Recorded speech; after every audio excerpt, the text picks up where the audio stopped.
Hi, I'm Em of M Doodles and stuff, and I mainly do videos on TikTok where I do influencer baby name predictions and baby name consultations for clients. This is here as like bonus content, essentially. There's just like certain things I really have been wanting to ramble about, and the 3 minutes isn't enough. It's never going to be enough. My main goal has always been, as I've done like the TikTok videos and everything, is I just absolutely prioritize having a fun time. I don't care about doing the videos that are most requested. As long as it sounds fun, I'm gonna do it. And that's how I've ended up here, and that's how I've stayed happy. That's what led me to this video. There's things that just sound fun to talk about. So I really don't care if anyone sees this. I mean, that'd be really cool. Think of it as like you are folding laundry and I am sitting on your bed talking to you. I'm not letting you get a word in, but I'm just like rambling about random stuff on the internet that doesn't matter.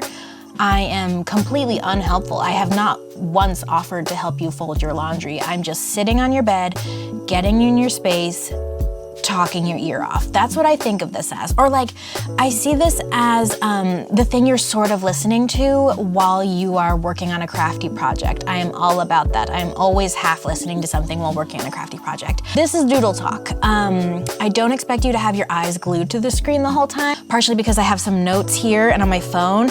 And also I do have an issue with prolonged eye contact. I just can't do it. This isn't full out podcast, but still you'll get by without the visuals, even if you're not looking at the screen. Okay, mainly, I'm going to try to talk slower than my TikToks because again, I'm not confined to 3 minutes, and if you want, you can bump this up to double speed. I love that feature.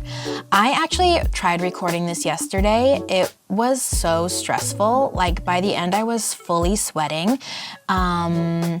I realized I need to be here. I have my water, I have a Coke Zero, I have chapstick. Okay, so what is this all about? What is this all about? Back in March, I did an influencer baby name prediction for Amanda Pauls. Did you see it? It was a really good one. I was so intrigued by the specificity of her aesthetic. I described her vibe as a 19th century Christian whittler, meaning the vibe was aesthetically aspiring to have the feel of an old man leaning back in a rocking chair on a creaky front porch, by a lantern, watching fireflies in the meadow while whittling a small piece of wood into a small wooden pony for a grandbaby. Now, what I know now is that this vibe is not at all specific to Amanda. Not at all. The algorithm demigods seem to think that I also now have a harvest to worry about before the frost sets in. Mark Zuckerberg himself put a cotton bonnet on my head and said, here are your people. My Instagram Explore page has been almost exclusively Christian whittlers for over 6 months, partially because I can't stop clicking them. I click the accounts every single time. And so what this is not really a deep dive, especially because I feel like that term has been coined by so many podcasters already, and partially because this is honestly more of a squirrely scramble. This is me just talking, darting from idea to idea until a branch snaps and then I circle back or make a wild leap. I don't know. We'll see what happens. So for the past 6 months, I have been screenshotting every single Instagram account that has crossed my Explore page with this aesthetic. Why? I don't know. Do I do this with other accounts or other aesthetics? No, just this one. My screenshot folder is titled Little Women because when these influencers have only daughters, that becomes their entire identity. I have become so fine-tuned to these accounts that I can spot them just by their Instagram bio vocabulary. I don't even need to see the feed. I think what I'll do is I'm going to share both of those things. Yes, I think if there's any time to have your eyes on the video, it's for this visual rundown. I'm going to say their bio while you look at their feed, okay? I'm looking at their bio. Starting with Amanda Pauls. Her bio states, happy wife and marmy to 5 little women, also a wild gal choosing joy and baked goods and thumbs up and still doing rad trampoline tricks. I actually got to talk to Amanda quite a bit and she is fantastic. I'm enjoying this bio. I think it suits her really well. Jonah of Fox Meets Bear, you may also recognize because I did an Instagram influencer prediction on her. Bio states, mother, naturer, nurturer, homesteading, homeschooling, raising daughters in the wood. Now that was with the glass jar emoji, notebook, and pine tree emoji. Nice touch. Those are relevant to the themes. Michaela Loren says, Mama, homemaker, an old soul seeking the simple and slow, the cozy, the thrift stores and the lattes, shop vintage at Kindred Cottage. Okay, now important to note here that we've got a whole bunch of emojis. She's starting with the one that looks like a white ceramic pitcher, although, okay, I just Googled this. I just learned that this is the sake emoji. This is the characteristic bottle of the Japanese alcoholic beverage made from rice. Doesn't suit the vibe. Let's assume she's using it as a pitcher. Then basket emoji, mug, candle, broom, clock. Oh wow, okay, that string of emojis together honestly feels like Cinderella's childhood. Raising.little.women says, John 3:30, wife, full-time mama, home educator, sunshine chaser, less is more except when it comes to babies and plants. I'm not sure how I feel. I don't agree to disagree. Now, not to be confused with raising little dot women, okay? Rooted in Jesus, candle emoji, a homemaker's journal, basket emoji, postpartum doula. It's the sake/pitcher emoji for the placenta to go in, maybe? I'm not sure. Surprisingly, raising little women with no underscores or periods or numbers or anything is a lucky lady who snagged this account name and has done nothing with it. There's 0 posts. It's private. Power move, honestly. Next, Carrie M. Shaw, opposite direction. She's got 3 boys. Uh-oh, it's not good for the aesthetic. Bio states, wife, mom of 3 boys. Lover of all things vintage. I'm probably chasing a kid around, working on a house project, or making something. Followed by emojis, thread, teddy bear, basket, mushroom. It's clear the basket emoji has found its people, and I'm really happy for that. Now, Carrie M. Shaw, I have to say, this one I started following on my own personal Instagram account, not my mdoodles account, because I genuinely love what she's putting out here. Thank you, Carrie. Okay, next is Johanna Krasinski, artist, mother, homemaker. Candle emoji, commissions open. Caitlin Green's bio says, neutral, vintage, and pine are my favorite words. Oh, it's very straightforward. It's interesting that it's like, she's not saying those are her favorite things. She's saying those are her favorite words, which makes it feel much more about the aesthetic than actually spending time in pine trees. You know what I'm saying? Interesting. Iowa, finding pretty things is my thing. Shop at the Found Mercantile. Mercantile, that's how you say that, right? Let me tell you, there's nothing more frightening than mispronouncing something on the internet. I'm pretty sure it's mercantile. That sounds ridiculous. I've never said that word out loud before. Anyways, next, this is Raising Young Ones. Look how hard she has worked on this color palette. It's so impressive.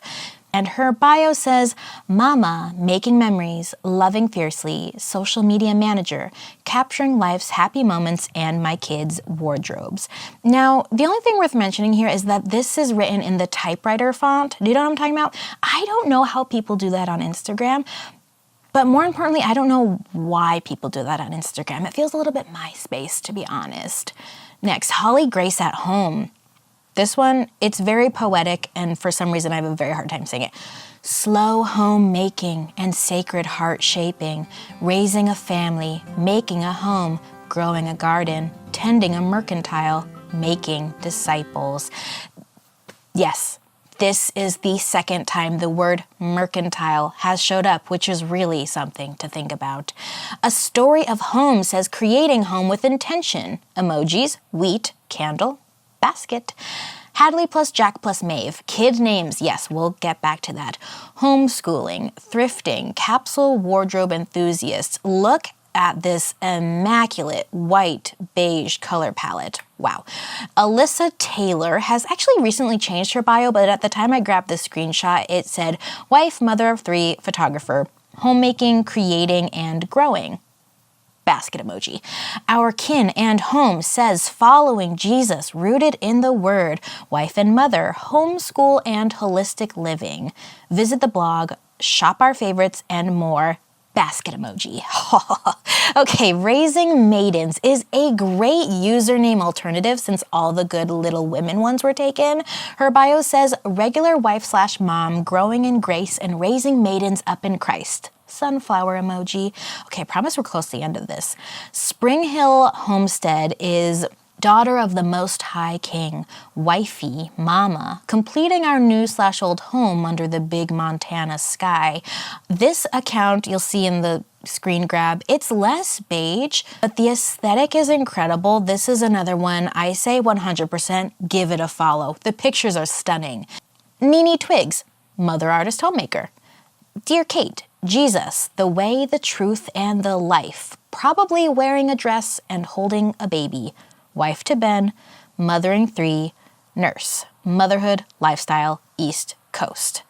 And happiness is a homestead, says mother of 2, artist, antique lover, and gardener. Homemaking, DIY, simple living, and then a ton of emojis. Let me tell you, we've got mushroom, yarn, sunflower, basket, teddy bear, houseplant, broom. Where is my homemaking emoji bingo card? I think I just got blackout. Oh, and she's the owner of, are you ready? Hearth and Home Mercantile. This is our 3rd mercantile. Bingo again. Hearth and Home Mercantile. Perfect name for the vibe. Great work. Though curious if the idea came before or after Joanna Gaines, her target line. Just curious. M. Matroka says mom to 3. Librarian, simple joys, cozy corners, baking by the season, celebrating the everyday, always making. And the emojis in there are baby, books, mug, basket, bread, candle, and sparkle. Lastly, thimble and cloth, a mother, a maker. What is all of this? What is all of this? I mean, do you see what I see, right? You see this? What's going on? Where's the internet going these days? Thimble and cloth, a mother, a maker. She summed it up best, but really, what is it? Are we in Rub-a-Dub-Dub, 3 men in a tub, the butcher, the baker, the candlestick maker? But we're all organic vegans, so the butcher got ditched, and now it's the baker, the basket maker, and candlestick sparkler. I can't list all the commonalities that these accounts share because it's all of them.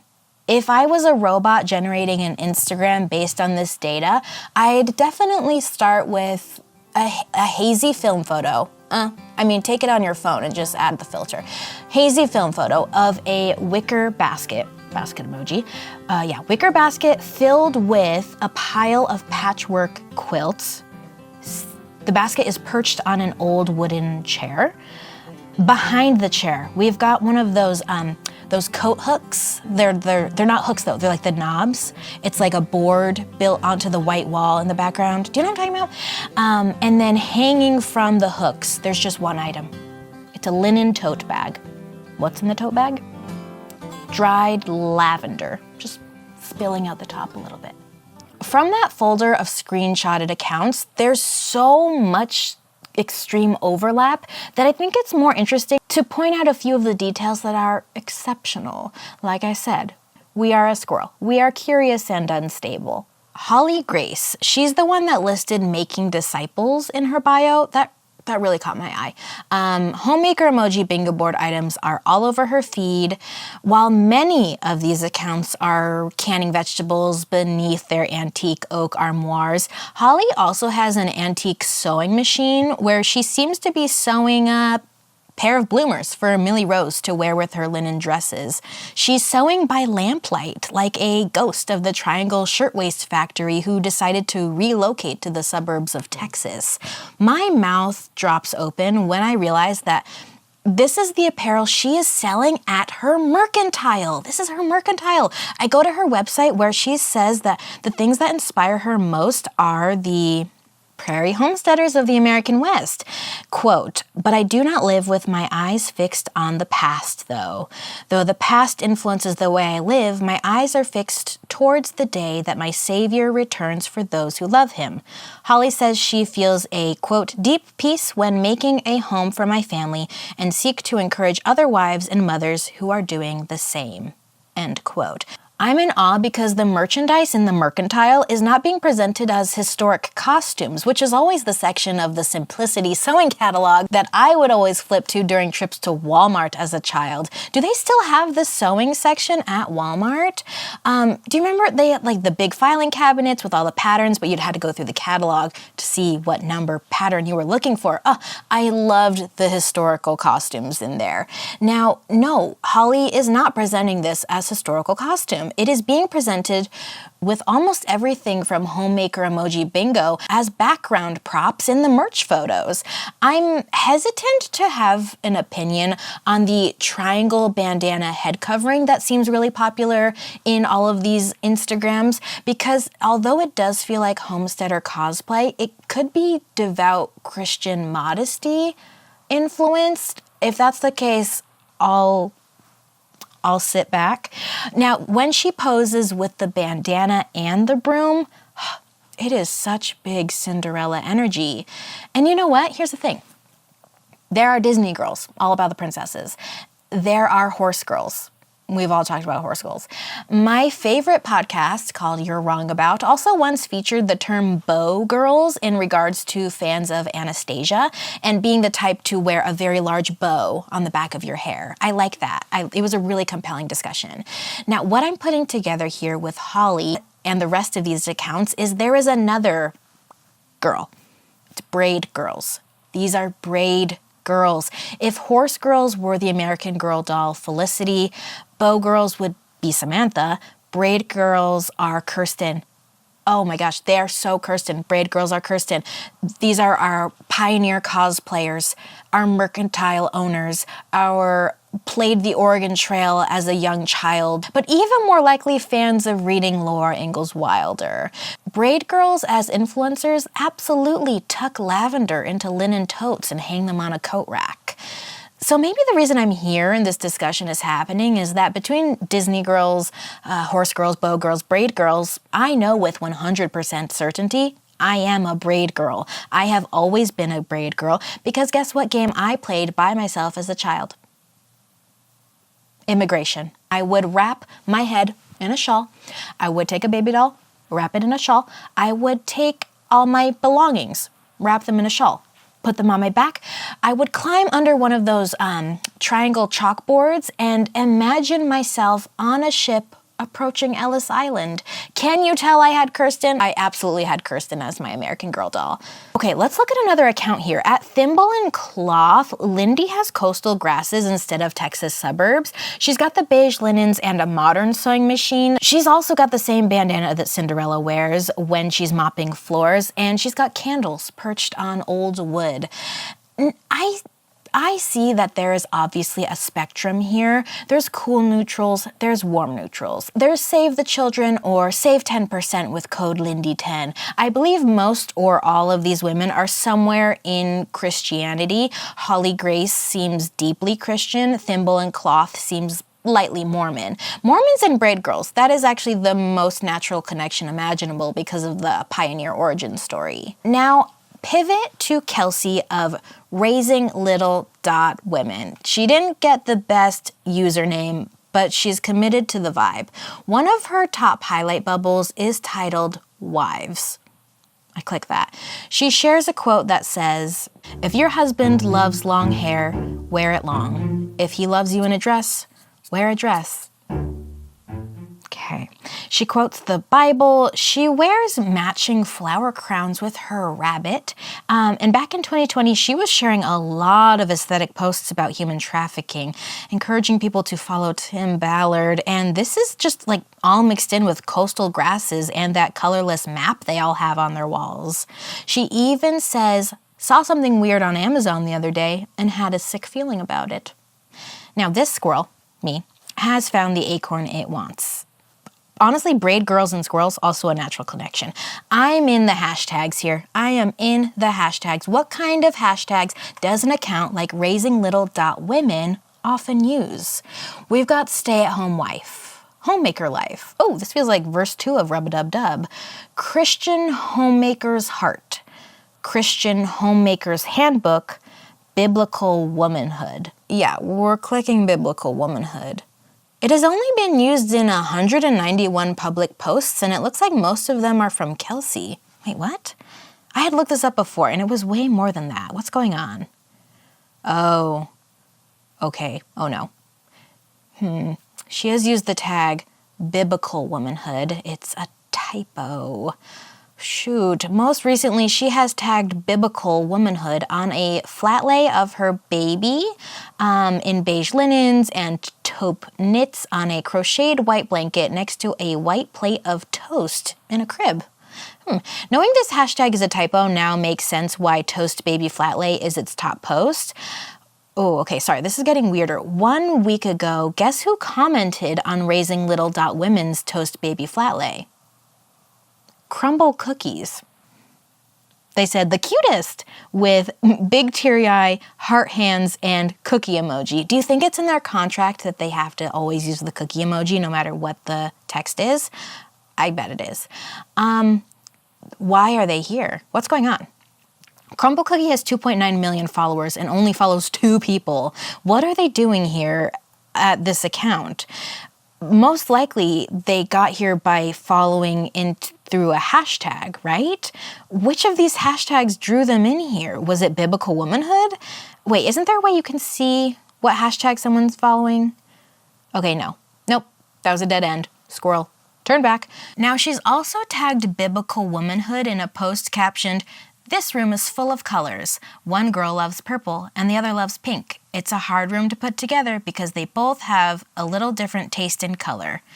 And my friends, what we're looking at here is, okay, we've got a gray and beige rug over a beige carpet with a white armoire, pale brown pillow tucked under the armoire, brown wooden bed, light brown hanging wicker basket, white walls, ivory pillowcase, ivory bedding, a stuffed animal. It's a goose. It's also white. With a patchwork blanket that is alternating between squares of white with the most subtle, faint whisper of the palest shade of lavender imaginable. It is a snow-dusted mountain lupine. It is a gently fading bruise on a cartoon elephant. It is mostly gray.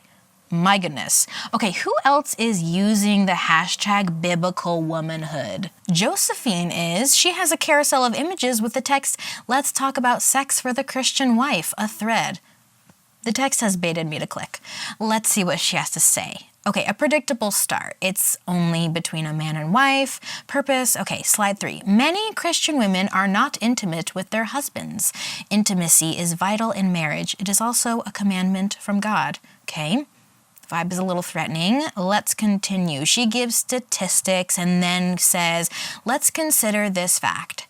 Sex is a temporary gift from God. There will be no sex in heaven. It's a gift for here on earth." This is new to me. Wow. Okay, now the logic here is sound. Quote, "There's no marriage in heaven, therefore no sex either." Josephine, I had never thought about that. It is a little bit of a bummer. For sure, it's a downer. So is dying, so I'm not sure what to do with this intel. Josephine says we are told sex is heaven, which is a complete farce.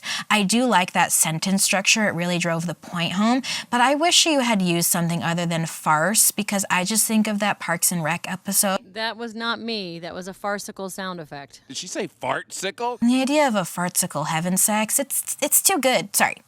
It's not good. There will be no sex in heaven. It is a gift for here on earth. She says the church needs more Titus 2 women to help teach younger women to love their husbands well. Okay, this message is bringing in some weird, like, hierarchical, age-based, I'm smarter because I'm older and know how to be more submissive message.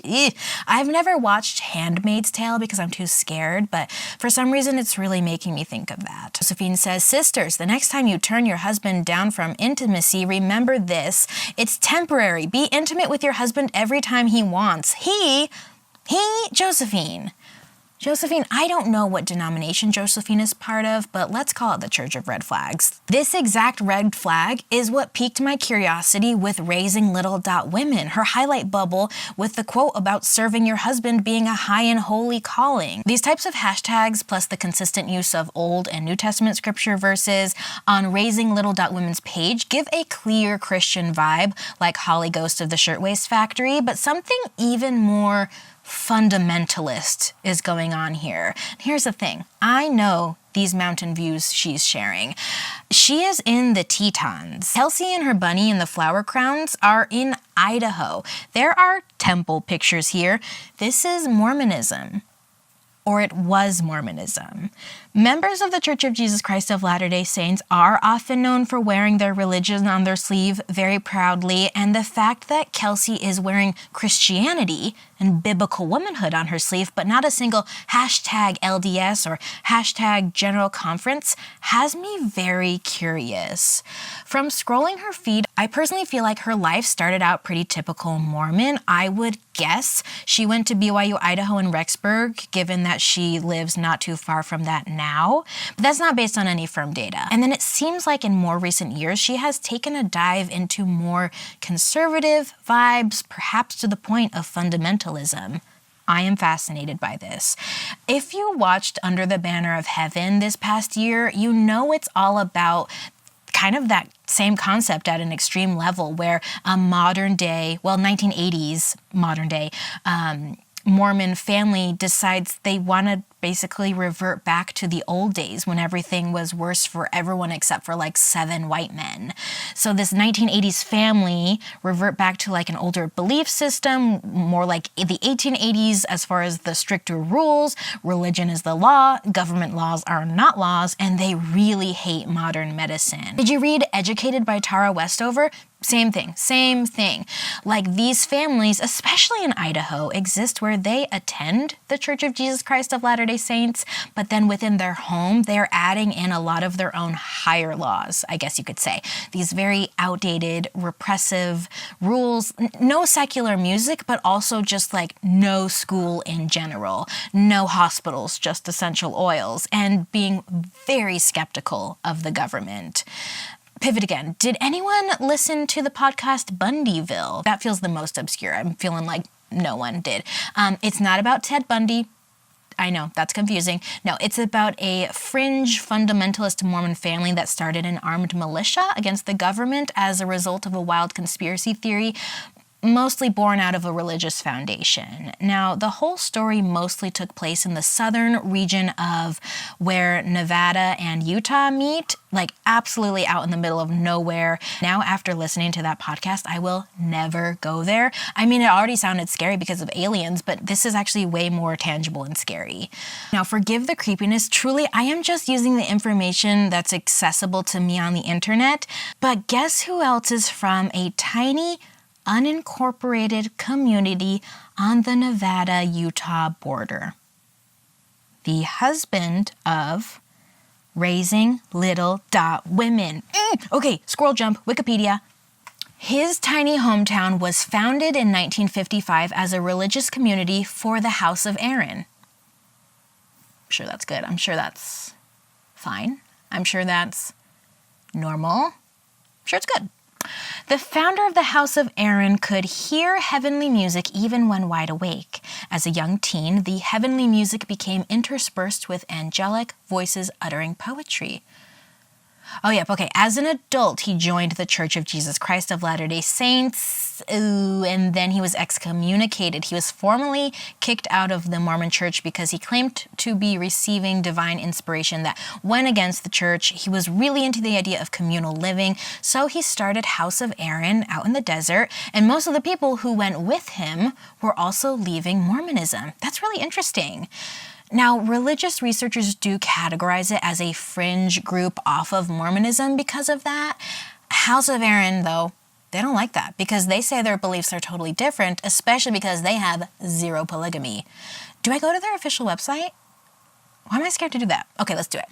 House of Aaron. Typography of the logo is a little too close to papyrus for my comfort, but I could see how they would want that with their very Old Testament belief system. Yes, okay.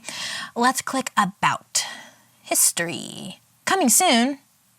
Oh man, that was the only thing I wanted to see. Okay, let's click About. What we believe. Oh, it's very long. Media. Photos. Yes, please.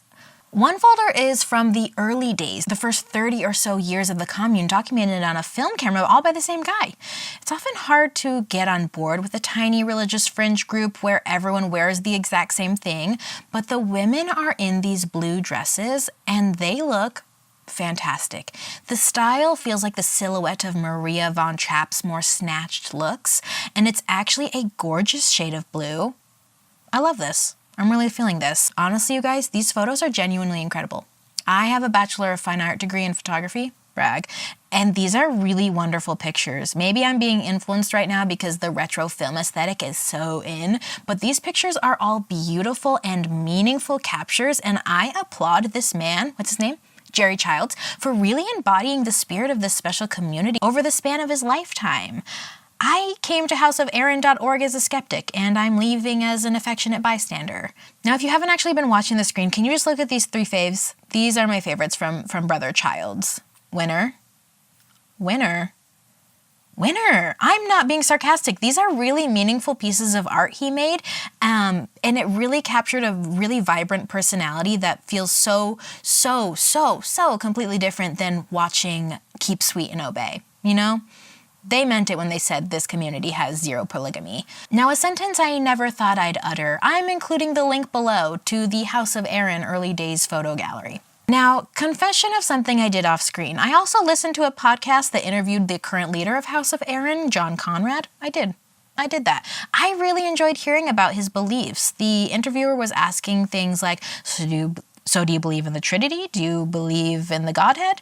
And Conrad basically said, truth is hazy. We don't know with certainty that we've got all the facts right, but what's important is that our religion has a positive impact on people. Conrad, that's great. And then I went from there to an article about how their community, being established in 1955, is mostly gone because the generation born there largely went to college and then didn't have a reason to come back. It's considered yet another failed utopia. Wow, okay, here we are. How did we get here? Homemaking influencers? Yeah, I wonder if Kelsey's vaguely Mormon Instagram, but very biblical woman Instagram account isn't in any way connected to this. And I also very much think if a young person talked extensively about growing up in the House of Aaron, they could go viral on TikTok. I'm subscriber number 1. I actually went through a phase of very much being on polygamy TikTok. I really enjoyed their stories, but ultimately, here's the thing, you guys. Anyone on TikTok who goes viral for talking about one certain part of their life will eventually run out of those stories, and then the general public, including myself, is not interested in their irrelevant sponsored posts. You know what I'm saying? I'm sorry. Society is always swinging, and I don't mean that in the Taylor Frankie Paul sort of way. I mean, culture goes one way, and then there's always a counter movement, and then the counter movement becomes the normal, and then it goes back the other way. It's realism to impressionism in art. It's wide leg pant to skinny jeans, now back to wide leg. It's a total gamble whether or not you got to be born in the decade that your body type was the good body type. Culture right now is progressing. It's progressive. Sometimes. And technology is going faster than we can keep up with. TikTok has such a hold on everything that we have to have Reels and YouTube Shorts. And my sister just told me that Etsy is doing their own version of Reels. No. I just think with phones and apps and too many Marvel movies, this is the counter movement. This is the reason we have Target's prairie dresses. It's under the banner of heaven, but it's not in a I'm confused and exploring my beliefs Andrew Garfield way. It's not a I'm ambitious to see myself outside my assigned role in society way of Brenda. It's not any of the weary skepticism of Gil. It's Matilda.